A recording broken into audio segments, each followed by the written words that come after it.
Hey y'all, so I wanted to chat about something that I've really been struggling with, and I wish I could say that this is one of those chats where I have the answers, but the reality is it just is what it is. So if you have help, if you have answers, if you want to DM back, like, listen, I receive it. I usually don't ask for a ton of feedback on things, but this one I will take. So it's an ongoing journey. I think that whenever we go through transitions in our life, whether it is like a new job, a new career, a new relationship, a new baby, a new marriage, even get like good changes like weight loss or making new money or whatever, there's this weird inclination of us to look in our past.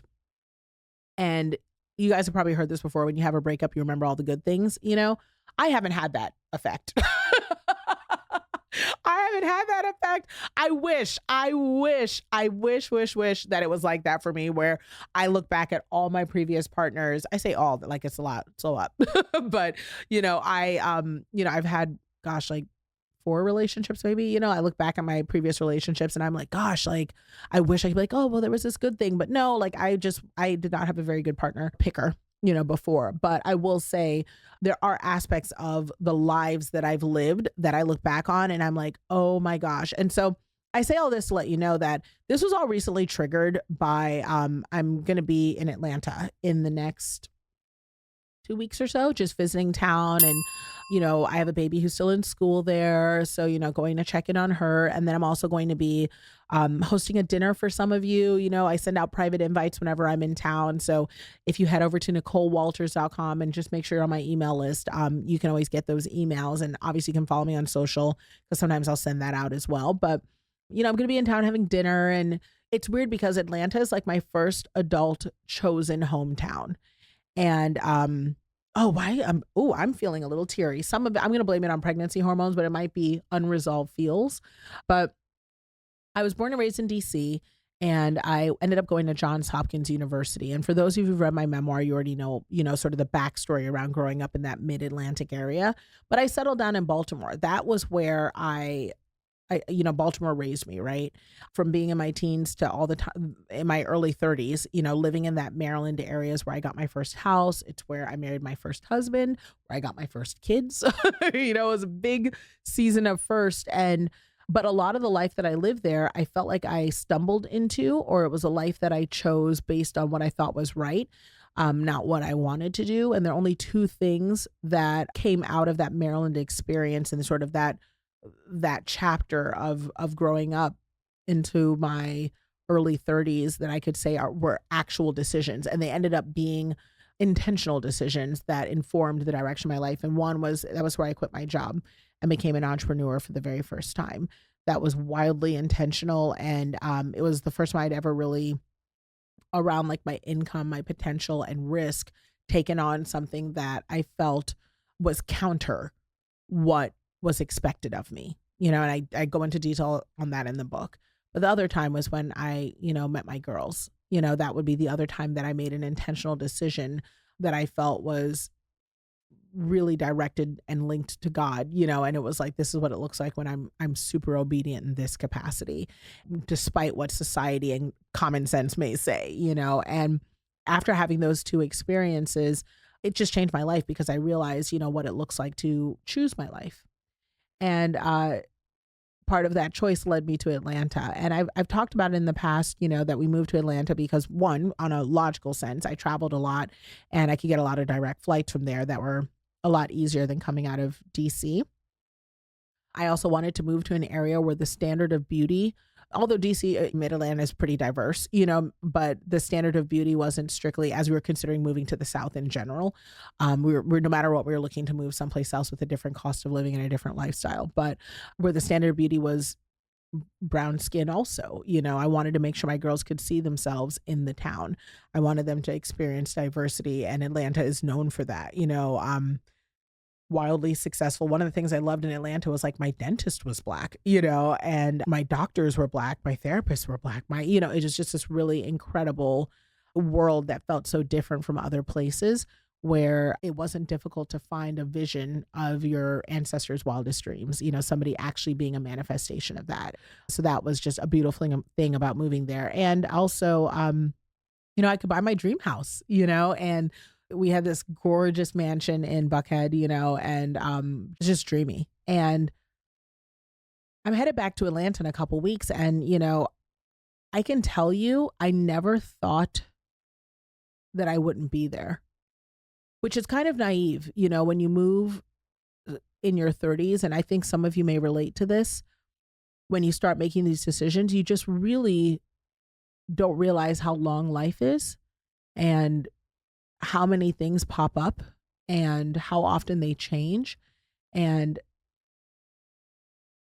how out of your control so much of it is, no matter what decisions you make. And I know some of you, this chat's meeting you in that moment where it's like, we moved to the suburbs and we thought we'd have like a quiet, boring life. Basically, we're just going to raise the kids and kind of take on some activities and do some things here and there. But then it's like someone got sick and I, for some reason, forgot my parents are aging, and like that's changing things. And I don't know about y'all, but I feel like this generation's of parents are like more stubborn than most. So I don't know if they're listening like they used to, or maybe we're going to be the worst ones. I don't know. But, there's that. And like, in my situation, I never, no, that would be a lie. I'm going to tell you the truth. I always thought I could get divorced, but I'd made it to a point where I thought that we'd addressed all the things because I thought a lot of them were external, just based on communication that I had with my partner, as well as, some of the things that I'd looked at therapeutically and the things that I felt I actually, could work on.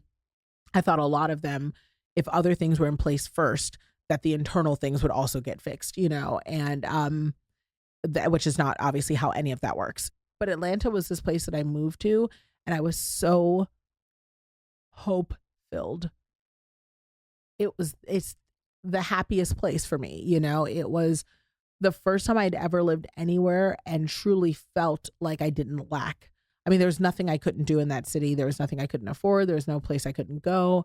There was nothing I didn't have access to.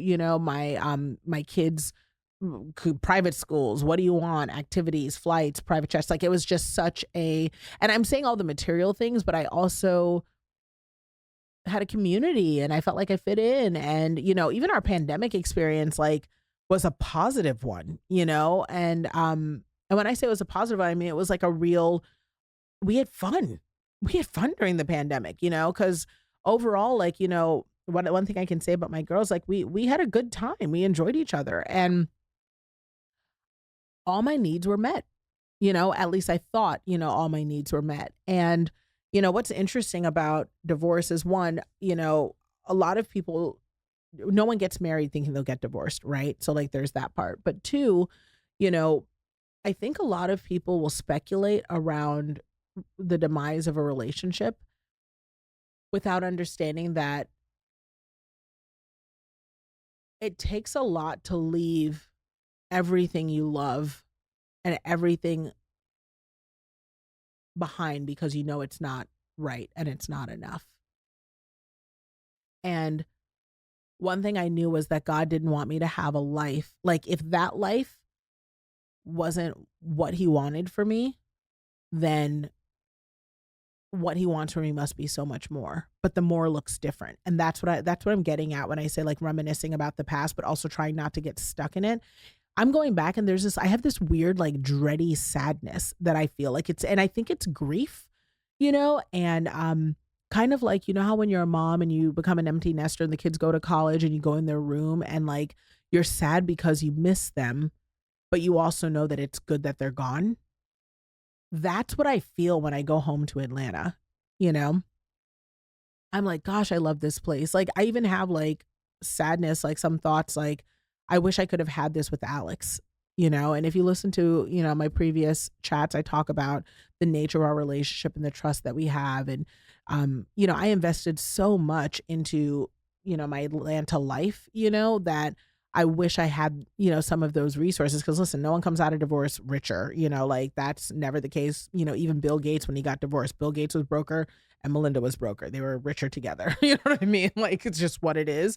Doesn't mean that either one of them is broke, but they both were richer together. And, but to the life that I had before had so many elements of ease that I do not have now that I really miss. including just the city of Atlanta. Like, I loved trees and I loved like food and restaurants. I loved my neighborhood. I mean, there were just so many pieces that I chose about that life, and I loved seeing my kids come through the front door and hearing them walk down the stairs and, dropping them off at certain schools and watching them go play tennis across the street. Like, I just loved so, so much about it. And it made me so happy. But when I tell you, one thing I think about with that life is like, I could not imagine without a life without Alex and my new baby. And when I see how happy my girls are now, and how they've grown, I'm like, I know that couldn't have happened if we stayed where we are. But the price that we had to pay for that was something that I'd intentionally decided. And it's just such an interesting place to be, to know that where you are is good and better, and that you gave up everything. But what was the weight of what you really had, and what was the value of it? And I'm excited to go back, but the city doesn't feel the same for me. And I don't know if any of you have ever felt this or if you've ever wondered about this, but it really does inform where I am now today. So my present day life, this is sort of, I guess I can call this, chat like kind of like I don't want to say divorce update, right? Because my divorce is like, I don't want to keep talking about it like it's not my identity, right? Like I'm past that point, right? I'm divorced. I haven't seen I don't interact with, it's been years, years, and I have a new tiny human inside of me. I'm remarried, all that. But it's like this new life update. I feel like I've entered a new chapter where I'm really sitting in it. And this is my life. Like, this is my life. New house. My baby's in a whole new school. It's the right school. She's in an incredible private school and she loves it. Alex is doing incredible things musically. I mean, he's spending like 12 hours a day in studio working with artists, and it's just been so impressive to see like what he's cranking out and where it's going and who's listening to his music now. And like, it's just been really, I mean, like, he's going through his own sort of entrepreneurial season that I'm like, I recognize it. And it's just, I'm really proud of him. But like, this is my new life.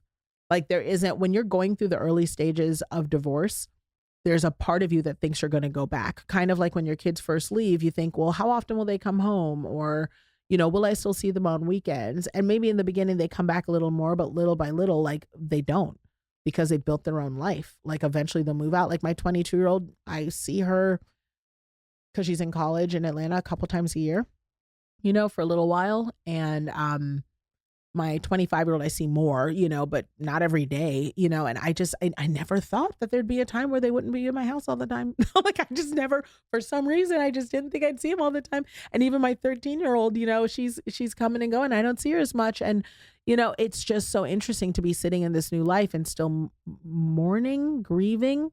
I just get struck by how surprised I am, because it was an intentional choice. And I say all this to say that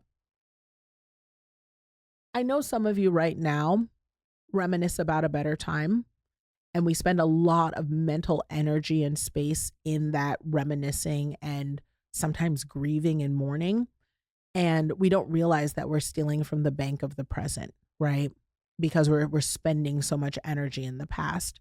And it's something I've been working on, because I'm not spending time in the past mourning the people, because I got the people, and the ones that I have now in my life it's been an improvement, and my new life is better. Like, when I say I am healthier than I've ever been, which, that's a wellness chat that I should totally have, about how I am healthier in pregnancy than I was younger.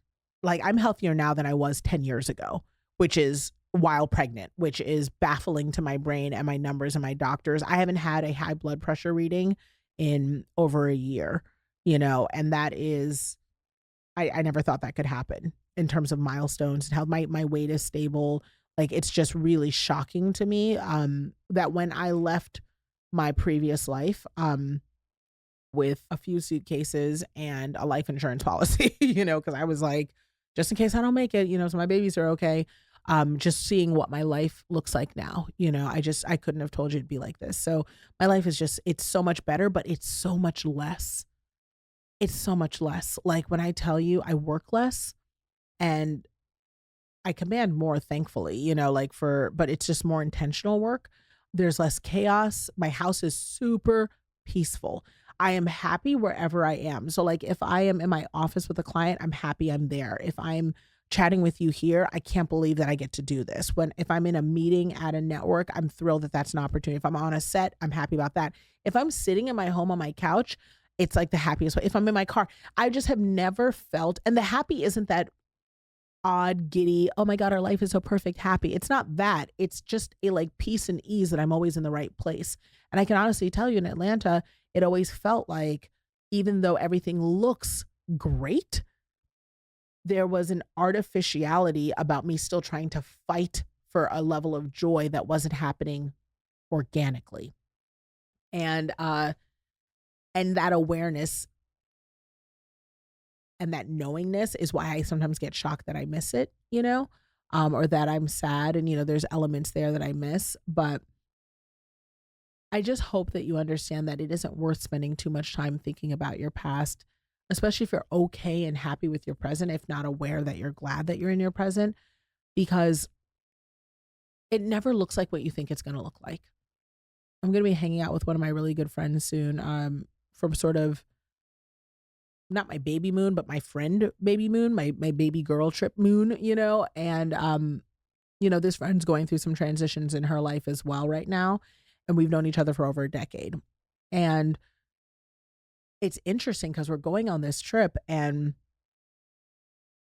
we never thought we would be in the position we are, like with divorce or new babies or planning our next business thing, because we were just, when we first, met each other and, when we first became in each other's lives, we really thought we're like, this is our business thing. This is what we're doing.